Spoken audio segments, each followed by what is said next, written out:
Ciao, my name is Umberto Mucci and this is We the ItaliaNews, a weekly podcast about Italy. Today is Thursday, February 2, 2023.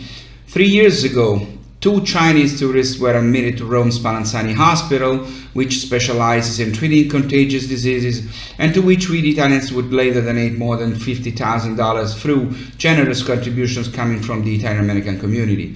That day, we had the proof that the coronavirus, despite hopes and reassurances, had also officially arrived in Italy. The tourists were treated and survived, and thanks to them at Spallanzani, among the first in Europe, the virus was isolated on February 2, 2020, 3 years ago.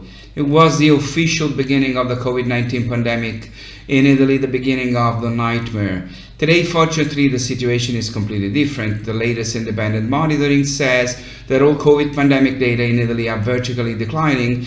New cases, hospitalizations and virus deaths are decreasing. This is the best way to remember a tragic anniversary, reminding us of a day when we did not know and never imagined what would hit us. Italy has over 70 billion euros from Europe and to spend this year. So much money between recovery plans and old European structural funds that are expiring that we are in danger of paying back, because it seems that Italy is not in a position to execute all the necessary procedures to properly allocate and spend this money.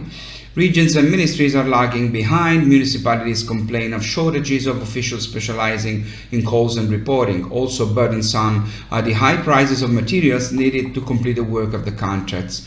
For the recovery plan alone, there is 40.9 billion to spend in 2023 and 46.5 in 2024. Effectively half of all recovery plan resources. A country is the first recipient of this plan and the second after Poland for European structural funds.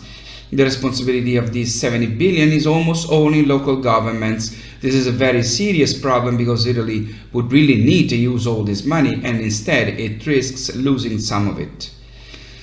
A nice innovation has just been announced to help us Italians overcome the bureaucracy that complicates our lives very much. Our country has nearly 7,000 municipalities with less than 15,000 inhabitants where there is a post office.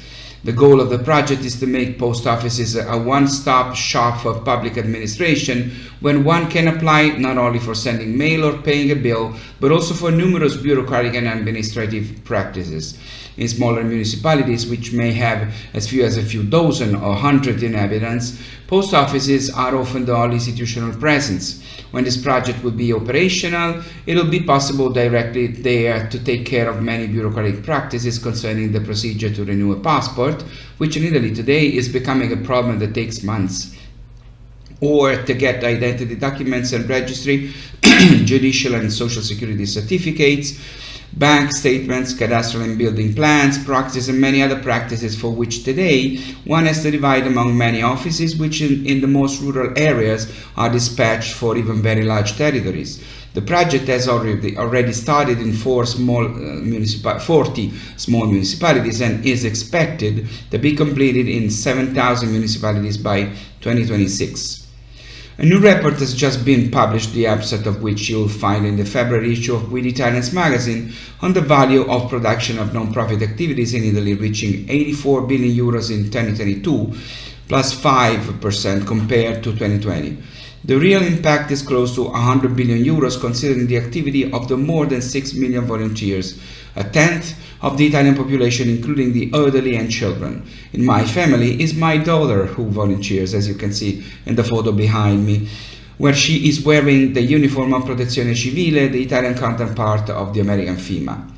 In Italy, the social economy, cooperatives, associations and foundations has more than 400,000 entities, with a 7% plus increase in the last 6 years from 2016 to 2022. Italy is confirmed as a country with a strong solidarity vocation. 26% of adults donate their time. In Europe, better than us, only Germany does. The report emphasizes a positive correlation between subsidiary engagement and employment. Participation in lifelong learning programs fosters entry into the world of work. In regions where the subsidiarity rate is higher, the employment rate also increases, and vice versa. Thus, there is a mutual dependence. Engagement in social activities helps individuals and the community create jobs.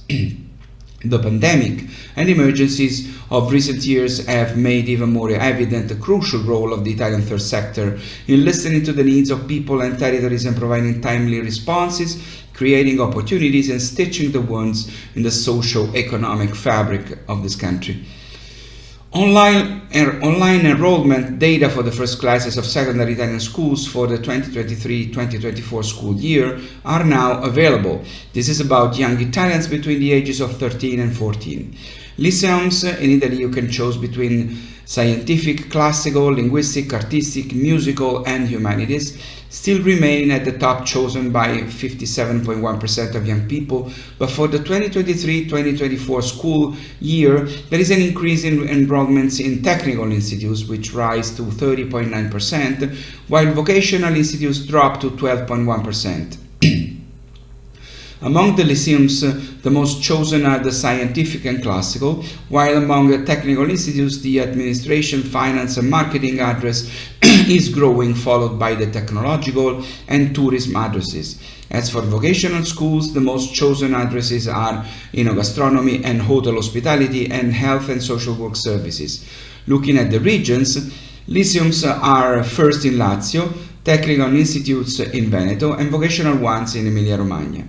The good news is that more than 92% of users are satisfied with the way online enrollment works because of the simplicity of the procedure and the time saved.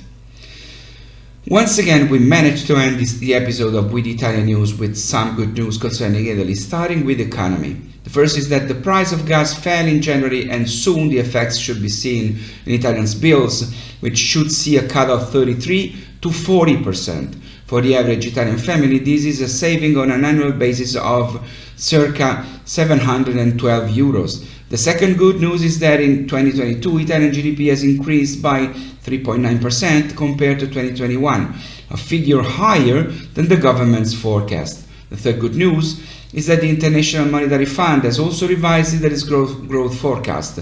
In 2023, there will not be the predicted recession. In fact, there should be a 0.6% GDP growth.